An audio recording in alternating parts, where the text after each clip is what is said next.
last minute coffee and water, and here we go.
Good morning.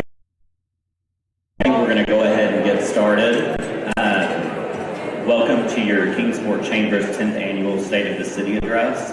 I'm John Getz, Vice President of Community and Government Relations for Ballot Health, and I'm the Government Relations Chair for the Kingsport Chamber this year. You'll have to bear with me. I have a lot of reading to do, so hopefully I won't mess up too much and not recognize people I need to recognize. First, I want to recognize all the sponsors that helped us put this on this morning. Appalachian Power, AT&T, Ballot Health, Blue Cross Blue Shield of Tennessee, Brightwidge, Creekside Behavioral Health, Domtar Packaging, Eastman Credit Union, Horizon Credit Union, and the Tri-Cities Military Affairs Council. Thank you all for your sponsorship.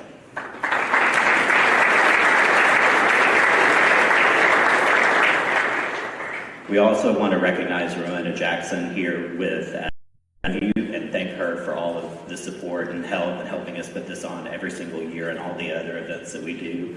Also want to recognize Ted Fields, the executive by Valley National Bank and the 2023 Kingsport Board Vice Chair.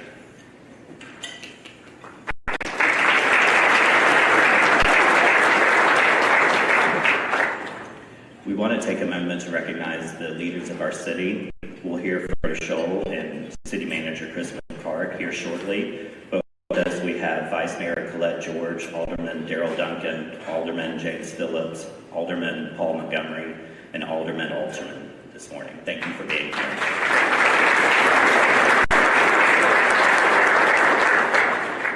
From our state delegation, we have Senator Representative Timothy Hill, and then also Mayor Richard Venable, Mike Oldsley for Senator Blackburn's office, and Cody Woods from Congresswoman Harshbarger's office. Thank you all for being here.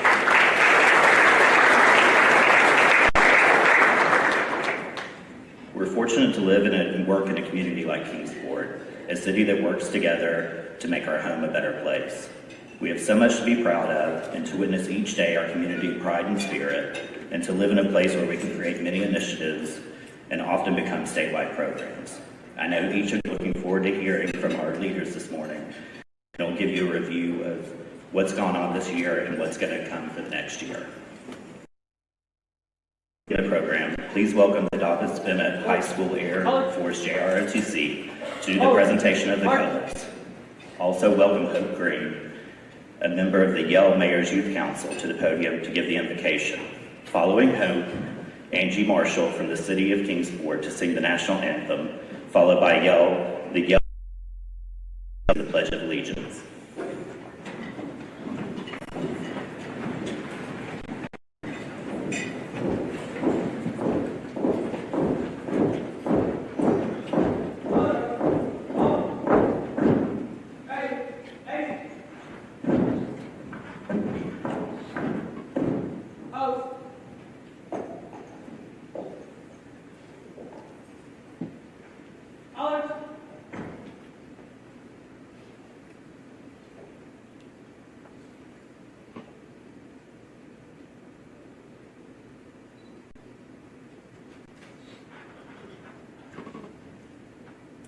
Good morning. If we could all bow our heads for a moment of prayer.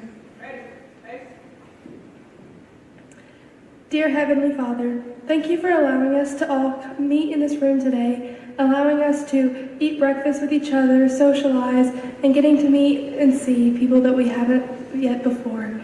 Thank you for giving us the opportunity to meet and listen to all of these wonderful people who have come to talk to us about what is happening in our beautiful city of Kingsport, and thank you for allowing us to have this peace in our hometown. Thank you.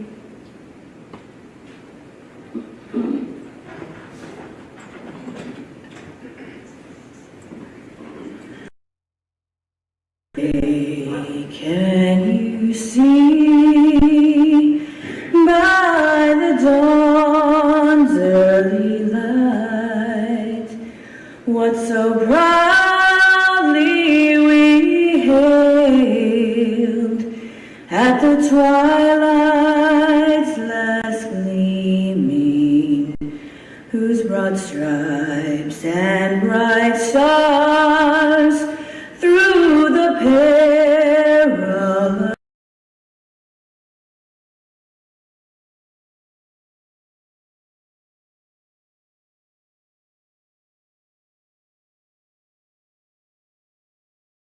streaming, and the rocket's red glare, the bombs bursting in gave proof through the night that our flag was still there. Oh, say does that star-spangled banner yet wave o'er the land of the free and the home of the brave?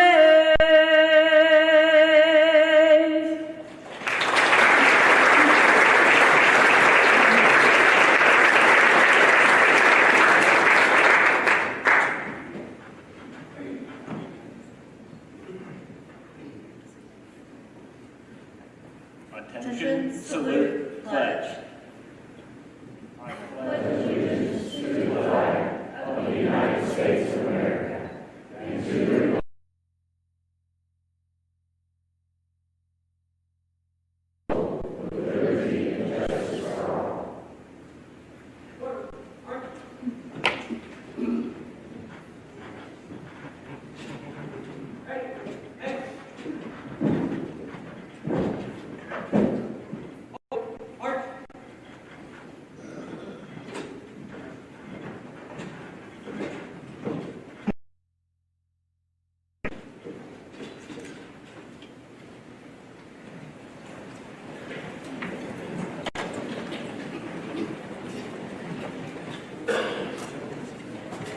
Before we get started, I want to take a moment to introduce some of the young men and women who are serving in the Mayor's Youth Council, a program your Kingsport Chamber called YELL, the Youth Engagement, Leadership, and Learning. Mayor's Youth Council is a group of selected students who want to continue to give back to their community and lead projects that enhance learning. They are as follows: Allison Fields, Aiden Waterman, Hope Green, Ken Hurley, and Salma Haiba. If we could give them a round of applause.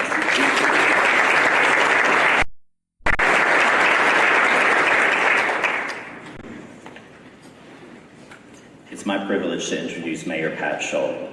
Colonel Pat Shull is a native of Kingsport and a graduate of Dr. And for all that you do for our community, ranging from Fun Fest to parades to so much more. We have a great partnership. Thank you.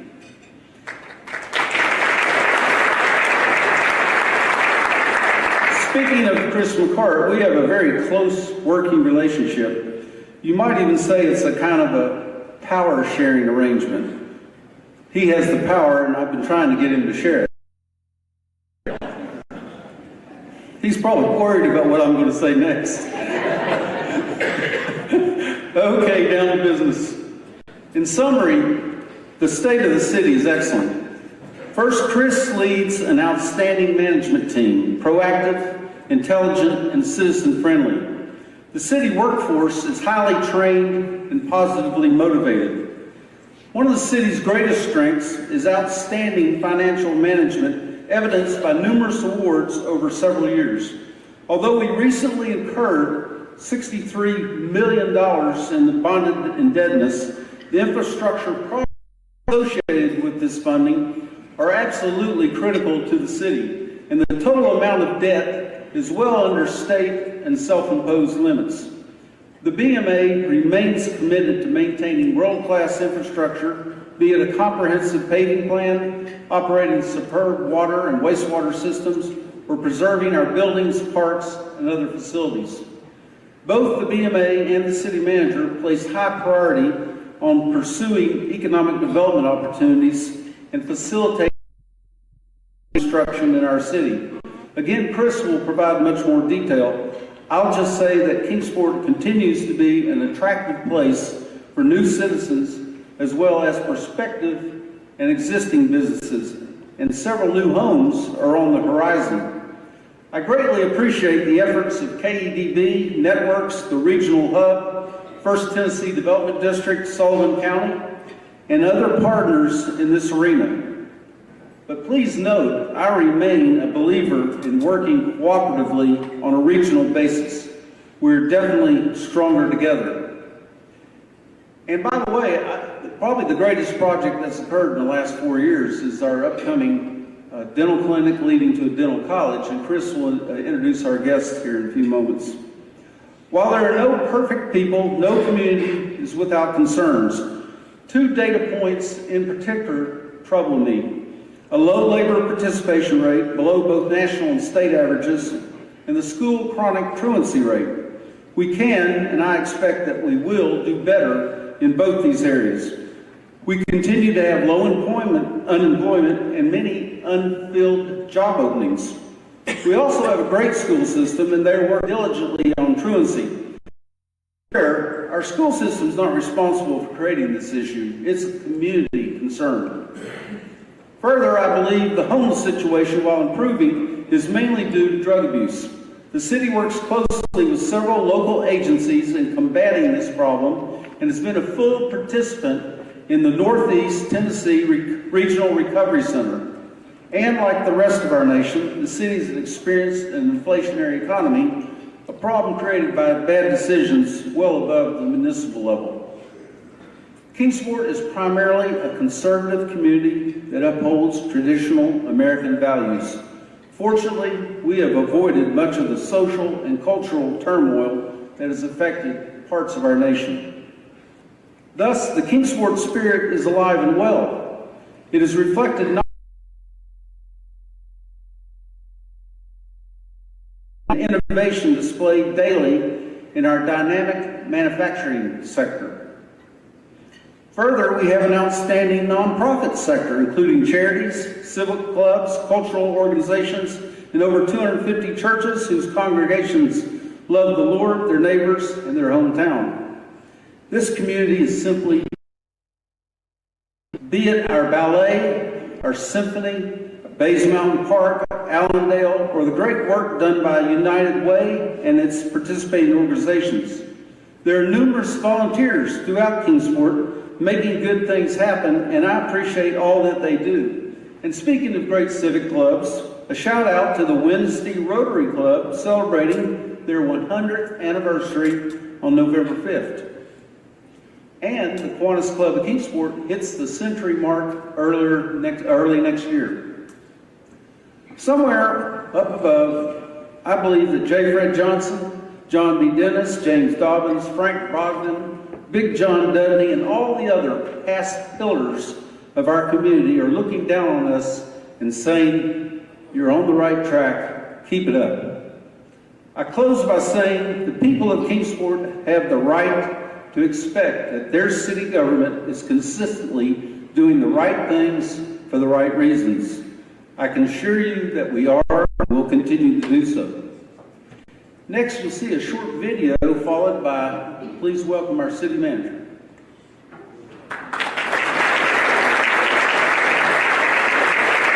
What if we can have it all? A place to call home, a great job, and a safe and welcoming community to raise your family. You can have all that and more in Kingsport, Tennessee. For the past quarter century, Kingsport has been on a mission to reinvent itself. As the first professionally planned and privately financed city of the 20th century, Kingsport has earned the nickname the Model City. From award-winning educational initiatives to business incubators to the surrounding natural beauty, Kingsport is just the right size to have the amenities you need without the traffic and crime of a larger city. With a vibrant downtown, great shopping and dining, and a thriving local economy, Kingsport is the perfect place to call home. Ready to start loving where you live? Choose Kingsport. Visit movetokingsport.com and discover all the reasons why this charming town is the perfect place to call home.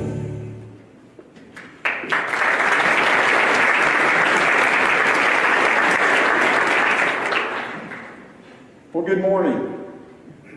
To tell you that how stressed and tense we were anticipating the mayor's joke would be the understatement of the morning. The video was there just in case it went off the rails. This is actually a video that we did in conjunction with Viewpoint by Dennis Quaid. It'll be airing next month. It's a full feature on our city. A tremendous amount of work by a host of people went into making that happen. So as we prepare to put the State of the City address together, we often find ourselves asking the question of, what are we going to talk about? What are the high points we need to hit? And then how much time do we have to put all this together in terms of the delivery to the audience?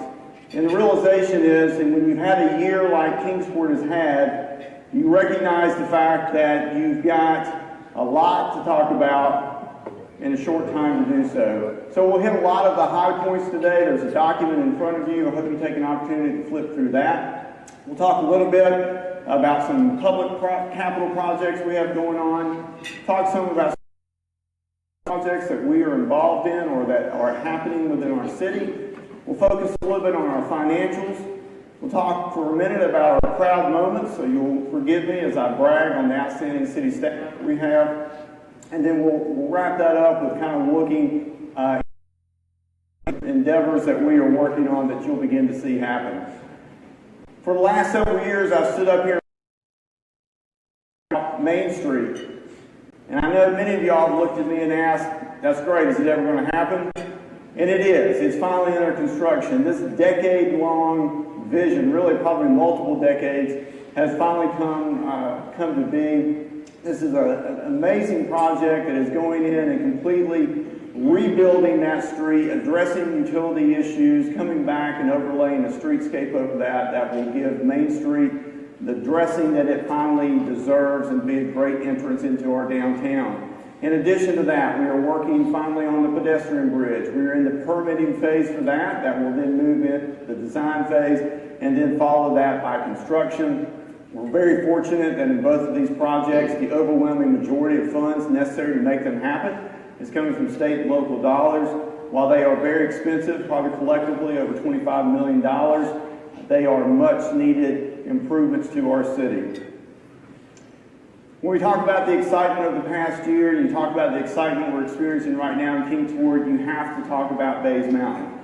This park is led by an outstanding staff. It's headed up by Michael Borders, our Assistant City Manager, Megan Krager, our Bays Mountain Park Manager, and then an outstanding group of volunteers with the Bays Mountain Park Commission and the Bays Mountain Park Association. They've done a great job reimagining the park, driving dollars back into reinvesting that, helping us leverage public dollars with private donations. Nearly $2.5 million has been raised over the last couple of years towards this project and the many efforts that are going on at the park, and I know we will continue to see that number grow. Bays Mountain is a treasure of our city, a treasure within our region, and to be able to reinvest in that to help further that over 200,000 visitors that we see there a year is amazing.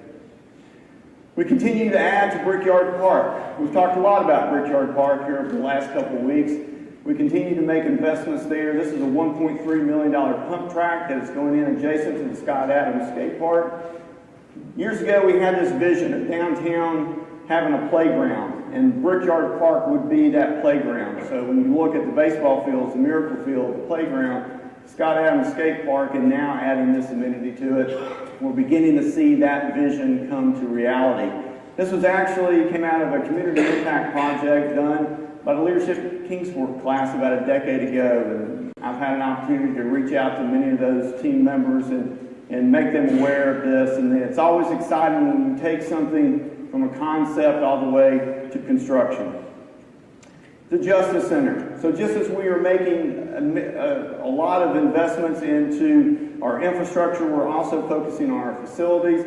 This is a project that we have been working on really for several years, and it represents the second phase of our facilities of City Hall. We moved into 415 Broad Street, the realization that we also needed to go in and make improvements to the Justice Center to provide space for additional courtrooms, to modernize those courtrooms, to address safety and security issues throughout the building, and at the same time go in and provide much needed updating and additional space for our police department.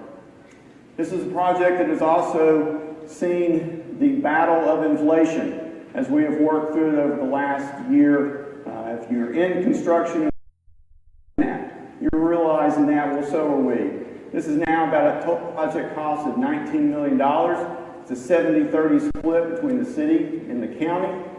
Quite honestly, without county participation, we would have not been able to deliver this project at the level that it is being delivered. And so we greatly appreciate the work that has been done by our county commissioners to bring this project together. We anticipate first of the year being able to put that out to bid and then going into construction after that.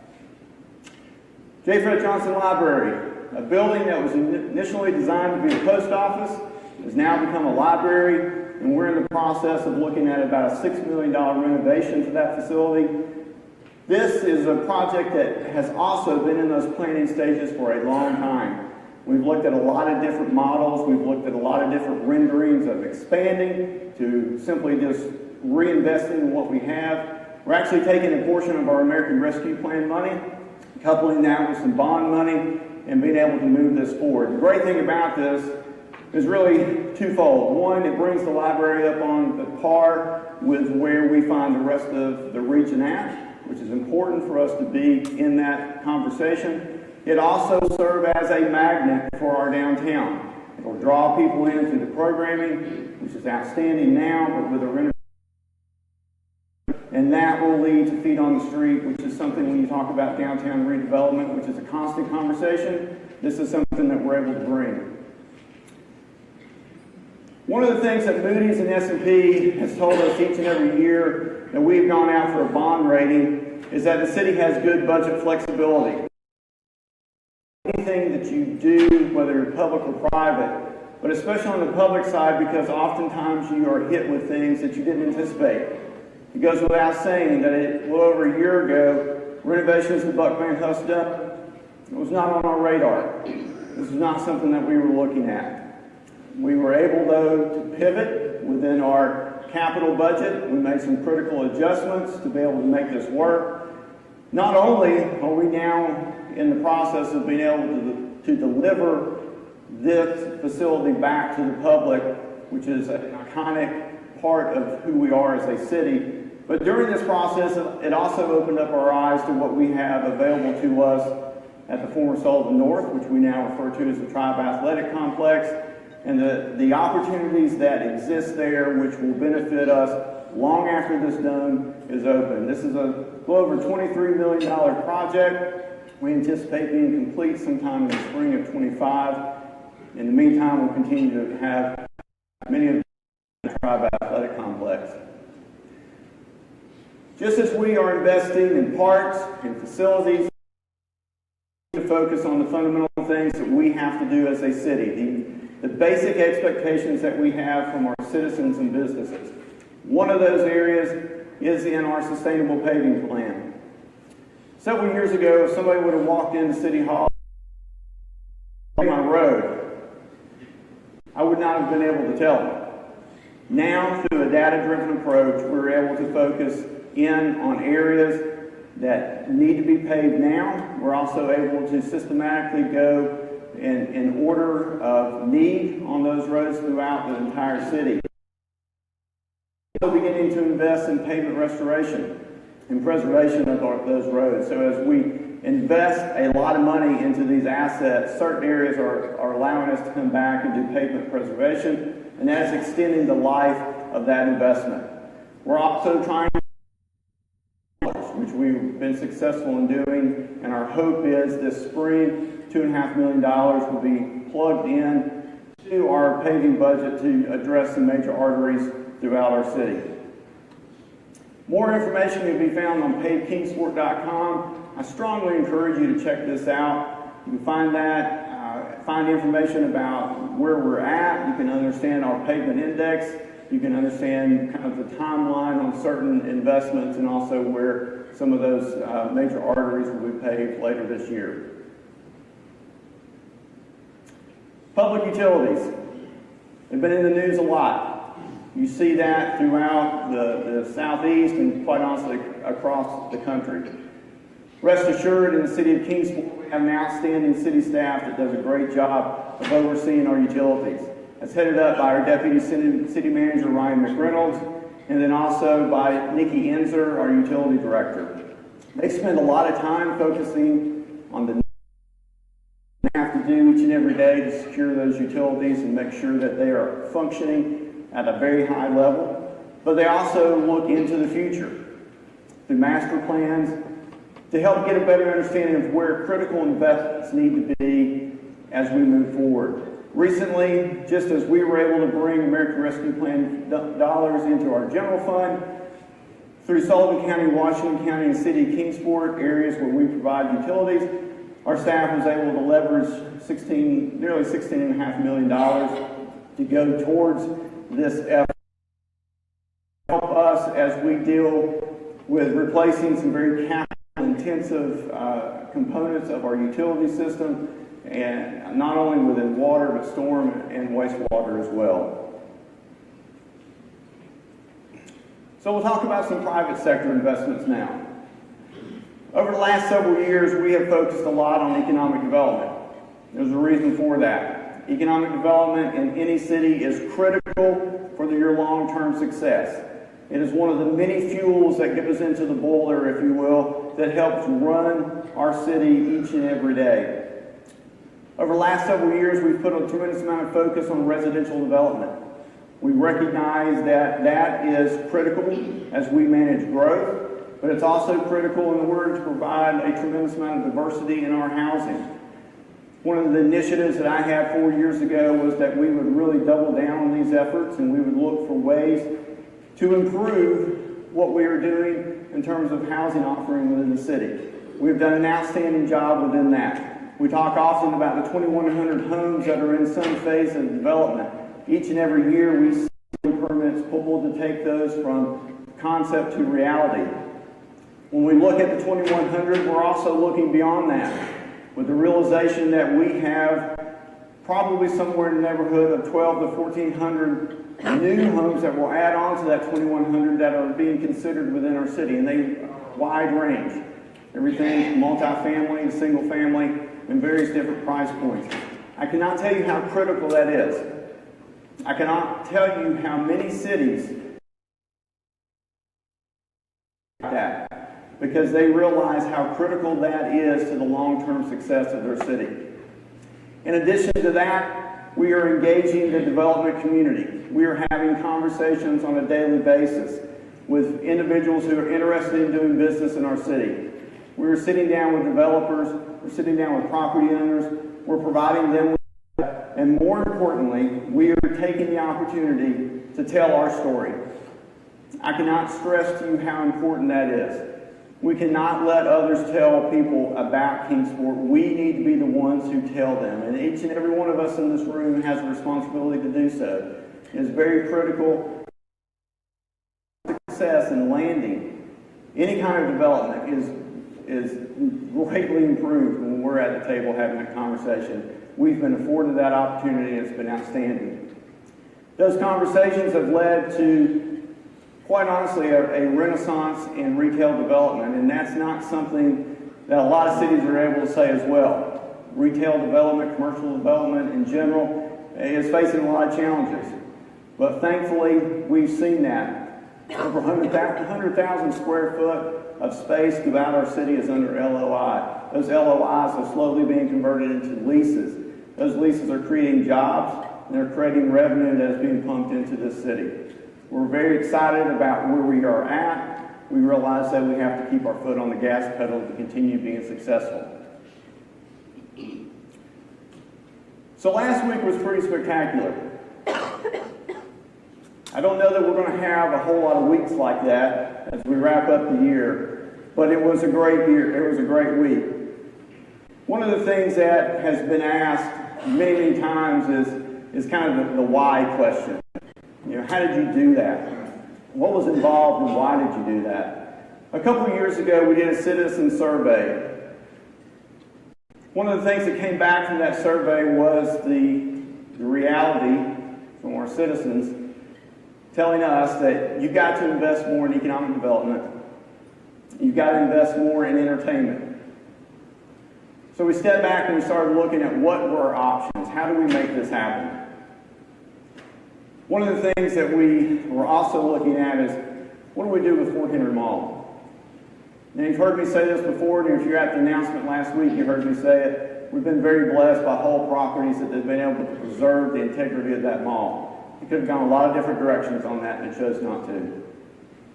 So I challenged my staff to start looking at ways that we could address the citizen survey, but also at the same time, figure out a way to be a difference maker. Figure out a way to have something that nobody else has. That led to a conversation with NCG. That led to a flight from Phoenix, Arizona to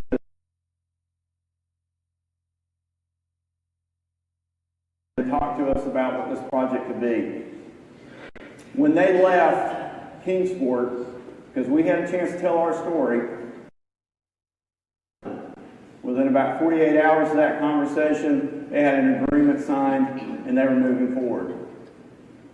But go back to what I said about how do we become a difference maker. We have, within IMAX, the biggest non-compete area that they offer, so that this cannot be replicated anywhere else in the Tri-Cities. I don't know how we did that, to be perfectly honest with you. We asked for it, and they gave it to us. But at the ribbon cutting, or the announcement, I should say, last week, it became evident that nobody else got this, of the investments they were making. The quote on the screen also is a powerful quote. To have someone who really doesn't know that much about Kingsport, but we have the opportunity to tell them a little bit, and then they make that statement. In addition to that, Ken Bates, an individual who has continuously reinvested in Kingsport, made the announcement of 2 new restaurants coming in. In addition to that, we have other out parcels that are in the process of being developed. We invested $2.5 million, hotel motel tax, to make this happen. Conservative annual sales from this entire development is $25 million a year. I think it's a pretty good move. And we feel very confident about what this is going to be able to do, not only to the mall, but also to the entire area around the mall. Brickyard Park, another area that we've talked a lot about. We've had a lot of investments there. We have been pushing as hard as we could possibly push to bring this housing development to where we were last week, which was the official groundbreaking. If you read the article in the paper, you learned a little bit about Jared Eaton. Jared, born in Kingsport, grew up in Gate City, has been gone for quite some time, but he has done an outstanding job of sticking with us on this project. And for that, we are very, very grateful. This project, when it's complete, is a $100 million total capital investment. It has the potential of a $9 million a year economic impact. And being able to put residential development adjacent to our downtown is probably is the best economic development effort that you can do. These individuals will be in our downtown, they will rely on our downtown for services, and it also continues to push forward the goal we have of having the largest downtown in terms of the number of residents living in it within our region. That's a way of being able to make that happen. A lot of questions have been asked over the last several years. Stone Drive. Where is Stone Drive? Where is the Golden Mile in terms of its ability to continue to be a strong retail center, economic engine for the city? Has it met its end? Well, the reality is it's not. Stone Drive, for the last 25 years, has continued to reinvent itself. We're now seeing strategic redevelopments taking place, strategic investments by private property owners back into their facilities. Champion Chevrolet is an outstanding example of that. Vacant properties that have sat vacant for years are now being power centers such as Kingsport Pavilion begin to do significant reinvestment, and that is very, very critical for us in order to continue to maintain that momentum and maintain and prevent the leakage that we see from an economic standpoint within our city. They have some great announcements in the coming months, and I think you'll be excited about that, as well as other exciting things happening on East Stone Drive. Go back a couple of slides ago to the fact that we are engaging and having those conversations. Our economic developer, John Rose, has done an outstanding job of bringing those people together, having conversations, showing the city, and helping generate a lot of that excitement. So I recently asked my staff this question: what is considered a win? Obviously last week, and the great announcements we have, that's a win.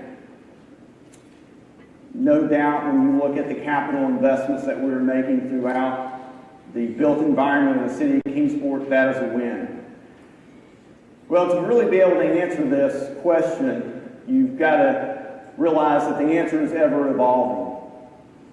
A win for us is being able to have a conversation with a developer, bringing them to town. Nothing may happen, but we have an opportunity to tell our story. A win is when a property owner drops by the office and hands you a set of keys and says, hey, if you have someone interested in my property, feel free to go in and show them. A win is when you get recognized for these efforts on a state level and a national level.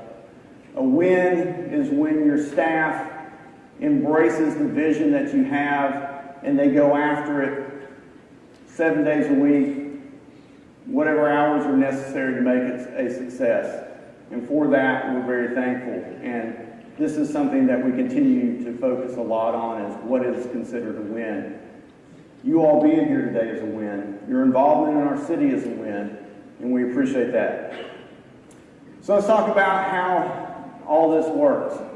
It's great to talk about all these wonderful projects happening. In order for us to have success, our financials have to be in order. This year, the Board of Mayor's a $95 million general fund budget. Look at our utilities and schools at $240 million. Continue to see strong revenues. We continue to address a lot of those budget priorities that we have. One of the biggest ones is continuing to be in labor. As I know you all are struggling with that as well, we implemented phase 3 of our pay plan, which was critical in terms of our ability to continue attracting and retaining talent to run the city. But like with any budget, there is always a catch. And we found that catch this spring with the ratio assessment or the ratio appraisal. This is done every 2 years. It's designed to create equity between personal and real property. We all know what real property has been doing in terms of skyrocketing value. And so the impact to us was $3.6 million of lost revenue as a result of this. In the past, when we've seen this, it's been a small blip. Growth would cover that. But this year, it was going to... Cities across the state were hit with this. And Kingsport, to be honest with you, was hit probably harder than anybody else. Go back to what I said about budget flexibility. We were able to make some critical adjustments to weather this. Because of the work that we've been doing in economic development, we've seen our tax base grow, and we've seen the opportunity to advance through that so that we're not now staring at 3.6 million, probably closer to 1.5, and we're hopeful that revenues will continue to be able to slowly erode that. I talked about budget priorities. One of the things we were able to do, and I see Senator Lundberg here and Representative Hill, the funding for SROs was vital. We were moving down that direction, but that, quite honestly, that helped our budget tremendously. Being able to now have an SRO in every school was huge. We continue to make sound investments in technology, sound investments in infrastructure. You hear me talk often about the balance. The balance is necessary, and we continue to reflect that in our budgeting. Our fund balance continues to grow. This is an effort that we have placed on this really before me, and the present board as well as the past boards have supported that tremendously. We're now sitting at $25.5 million. We were able to take $3.5 million out last year. We replaced that at the end of the year. We used that for some one-time capital projects, but an $8 million increase since 2019. This is a great reflection of the overall health of our city. The mayor talked about the $63 million in bonds that we just issued. Our strong financial health led to that. Obviously, facilities, based on what I've shown you already, was the recipient of many of those dollars. We also set aside money to match grants that's going into infrastructure investments, and then again, making sound investments into our public utilities. Cannot stress how important that is. When you look at our overall debt chart, the top line represents our assessed value. We have to be at 20% of assessed value in terms of the amount of debt we have. We have a self-imposed limit of 10% of assessed value, and then you see where we are at today. We have a lot of capital needs on the horizon. We've got to continue to invest into our infrastructure. We also have to continue to invest into projects that are going to help leverage private development. But with all that being said, we continue to be managing our debt extremely well. Every year in our budget process is a priority to understand where we're going to be, what our debt service is going to look like. And this year, I know John Campbell and Jeff Fleming are in the room, and they will appreciate this probably more than anybody else. But in our revenues, I get to talk about earnings off of investments. We've not had that luxury. We recently invested a lot of the money that we borrowed because it will be months before it goes out in CDs. We'll take the earnings from those investments to be able to pay for the debt service. And so we're managing this debt as it goes through the process before we issue contracts. So while, yes, we are seeing high interest rates from an investment standpoint, it has some advantages. Sales tax continues to grow, obviously impacted by inflation, and we all see that and recognize that every day. Just as it's growing, so do we also realize our expenses are growing with that. Online sales continue to dominate. Growth within our city is impacting us tremendously. And then also, one of the things that we have that quite honestly others in this region do not is the impact of industry on our overall revenues. You've heard me over the last several years talk about technology. Every year we go into the budget, I'm telling the board we're going to have to invest more into technology.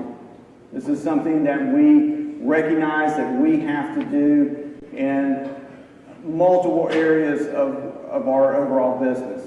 We're making our first significant investment into our customer information system. This will be an overhaul of the system that we use to manage our assets, the assets that we also bill off of. This will allow us to improve our customer interface, number one, but also this will allow us to have better data to run more efficiently and to operate overall better within our organization. Just as we were looking at the CIS, we're also focusing on the financial information system. That is an endeavor that is something that is overdue, and we recognize that, but it is a timely investment that we will be making in the coming year. This will overhaul our entire financial system in terms of how we manage, but again, bringing that in to where technology exists today, improving efficiency, allowing us to take data and look at this data much easier will help us improve our overall operations, budgeting, as well as how we interact with our customers. So this is the part, we have this in here every year. This is my opportunity to brag on the outstanding city staff that I get the pleasure to work with each and every day. Detective Kellen Steele of the Kingsport Police Department recently was awarded the Mark Vance Award for his work in domestic violence. It's a very distinguished award. It is a reflection upon the outstanding police department that we have and the work that they do and the high level of professionalism that they portray. In economic development, we were very pleased to be recognized on not only a state level by the Tennessee Municipal League, but also at a national level by the American Planning Association for work that we did in and around Kingsport Press, Sullivan Street. And so when you step back and look at that and you realize, you know, I can remember in 2008 when we acquired Kingsport Press, you know, 1 million square feet on 23 acres. One of the first things I did when I walked into the city manager's office, John Campbell handed me the keys, said, go over there and take care of that place. It was daunting to say the least, but the vision that we had then to see that come to reality, to see the reinvestment in not only the private amenities, but also the public amenities, and then to be recognized at a state and national level has been outstanding. Times News Reader's Choice Awards, often, you know, they tell us something that in many ways we kind of knew, we hoped anyways, but they bring it to reality. Recognizing Bays Mountain as being an outstanding family entertainment center, the Carousel, which continues to be one of those treasures of the city of Kingsport, as the best birthday party venue, and then our outstanding senior center, which is approaching nearly 5,000 members and just really a model across the state. Northeast Tennessee Tourism Awards. I talk to you often about how vital tourism is for our economy. We rely on it tremendously. There's a lot that goes into making that a success each and every year. One of the awards that we received was the Partnership of the Year Award. This was for our Public Works group. So these guys and gals come in every single day, and then they also dedicate time to helping support the events that we have. So whether it's an athletic event, a festival, or a parade, they are the ones there that are making a difference. And so to finally recognize them for that work really pleased me more than I can express. Carter and Cash, they're probably the biggest celebrities in Kingsport. Our PR campaign that came and developed the naming for them has been outstanding. And then the Scott Adams Skate Park Attraction of the Year, that is not only a regional draw, I'm telling you that has become a national draw and has exceeded our expectations. And then there's Old Holdy. We're excited about this, and maybe one day we'll get an award off of this, Chief. But this is the city's original fire truck. We are fortunate as a city that's 106 years old to be able to preserve so much of our past. Visionary people long before me made a decision to keep this. About a year or so ago, Chief approached me about, can we restore this? Can we get it out of that glass box in front of Fire Station 2? Can we figure out a way to make this thing run so we can showcase it? Absolutely, was my response. And so we went to work. It's been challenging, but we got the thing running. It is a treasure for us. It is a great representation of our outstanding fire department, the legacy it has, the pride that it has. And so we're glad to be able to showcase this in a lot of events going forward. This one is probably the most special one for me. If you haven't had a chance to check out Cliff Hightower's article in Kingsport Times News, please do so. Just do a search on those names and you'll find it. I get an opportunity probably once a month, maybe once every 6 weeks, to sit down with all the we have a cup of coffee, and myself, Jessica Harmon, Michael Borders, Ryan McReynolds, Tyler Kopis, our HR director, we talk to them about the city. We talk to them about what it means to come work for the city of Kingsport. And one of the things that we share often is the fact that we are a city family and how important that is to us. These individuals are a representation of many employees within our city that have chose to come work for us, to come in with a servant's heart, to provide a service for the citizens and businesses of this city, and then to also encourage their family members to come work here as well. We take a lot of pride in having a facility, having a workplace that is welcoming. We take a lot of pride in being able to take care of our employees. No greater compliment is when they have their family members come here. These are some great individuals that I've had the pleasure of knowing pretty much my entire career here. And they are a reflection of what we do each and every day. So let's close out by kind of looking at what is on the horizon. Dobbs Heather Warehouse, an iconic building within our downtown, one of the oldest buildings within our downtown. This is a project that we have, through Kingsport Economic Development Board, partnered up with to look for a way to flip this site and really try to figure out a way to bring some life back to it. Take it from a warehouse and figure out what is the highest and best use. Luther King with King Rash West provided us with this rendering, along with a lot of other architectural work that has allowed us to market this property. We have had a ton of interest in it, so please keep your eyes on this over the months ahead. Lynn Garden. Jonathan Anderson is here. Jonathan Anderson does a lot of great things in our community, but one of the things that he does is that he heads up the Lynn Garden Neighborhood Watch, and he has really helped energize that community. And so when we created a redevelopment district about a year ago, one of the things that I asked the staff to start looking at is, let's begin to put a vision behind that. And that vision really would need to be a master plan, something that would give us another set of eyes into what we could do, what we should do within this area. Now, in saying that, public investments can only go so far. It is heavily reliant on private investments. And so we are working to try to energize that, and Jonathan and the members of the community have done an outstanding job helping fuel that vision. Facilities, our schools, something that we have taken a tremendous amount of pride in since our existence. We are at a point where we need to start looking at significant investments back into our school system. Earlier this year, the Board of Education and Board of Mayor and Aldermen sat down and had a conversation about what we needed to do. We looked at data that was telling us where capacity issues were. We were asking questions about schools that have potentially reached the end of their useful life.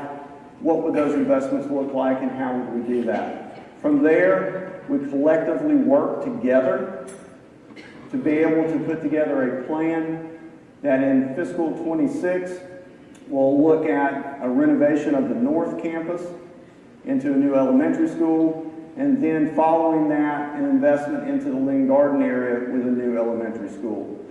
This is critical for us to continue to be leaders in education across the state and within our region, and it is time to make these investments, and we look forward to being able to bring this to you in the years to come. I've said this over and over again, And of all the great things that I get the opportunity to be part of and talk to you all about, this is hands down probably one of the most exciting things that is happening in Kingsport right now.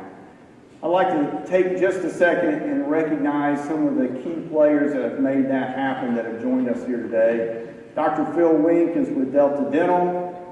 Alan Stanton is with UT. And then Jay Reagan, Dr. Jay Reagan, Dean of the College of Dentistry, the UT Health Science Center. These three individuals joined.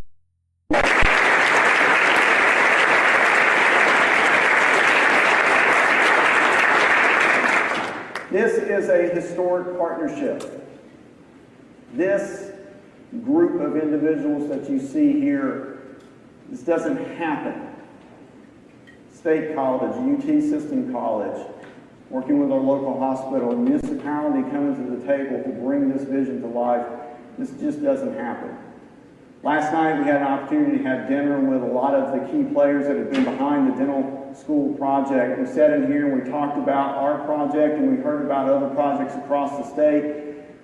And it was very apparent to me that this is happening largely because of who we are as a city, that desire to tackle the hardest projects head on. And we are definitely doing that with this. Kind of an update on where we're at. Construction will begin hopefully in the next couple of months. The goal would be to wrap that up this summer.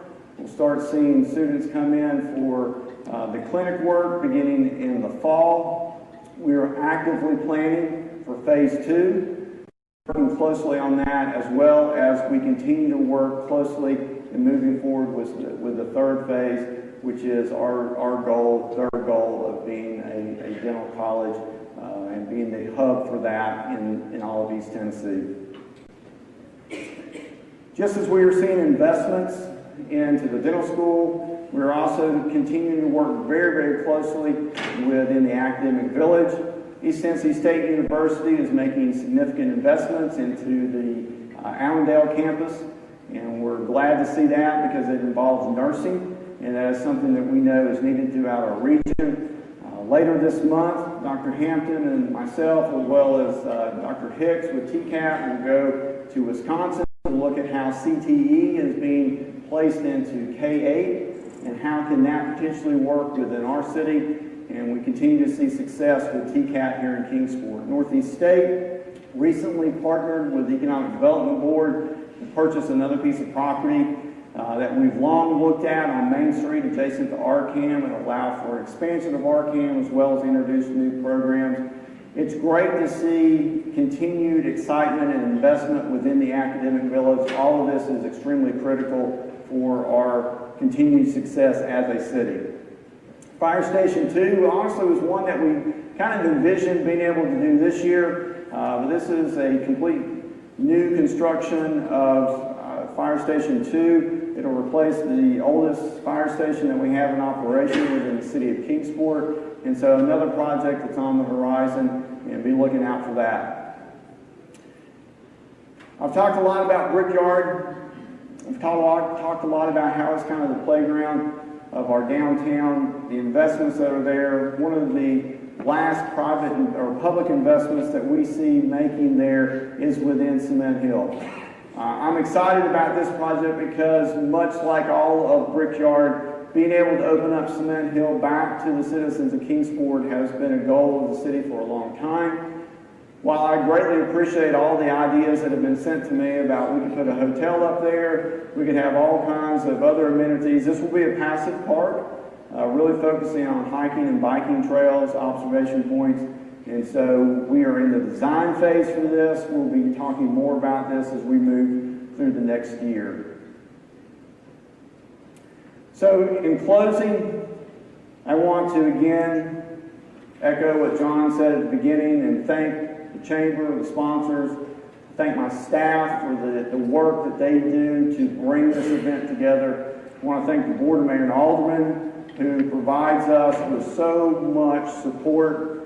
They're always there for whatever event is going on or support within making sure that our goals and objectives that we have as a staff are met. But I also want to thank you. You made the decision to come here today. You've made a decision to invest in our city. You've made a decision to be leaders in our city. I said last week that there's a tremendous amount of excitement. I'm going to say the same thing I said last week. I hope that you allow that excitement to be contagious. I hope that you take every opportunity you have to sell our city. And I hope you take those opportunities to defend our city when you have to. We're very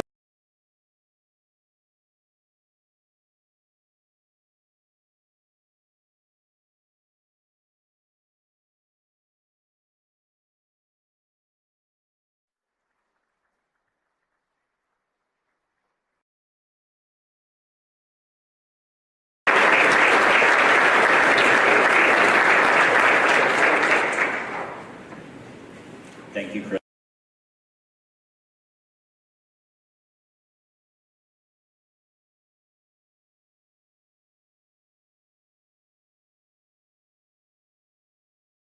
All the event sponsors who made this event possible, and thank Mayor Scholl, City Manager Chris McCart, our BM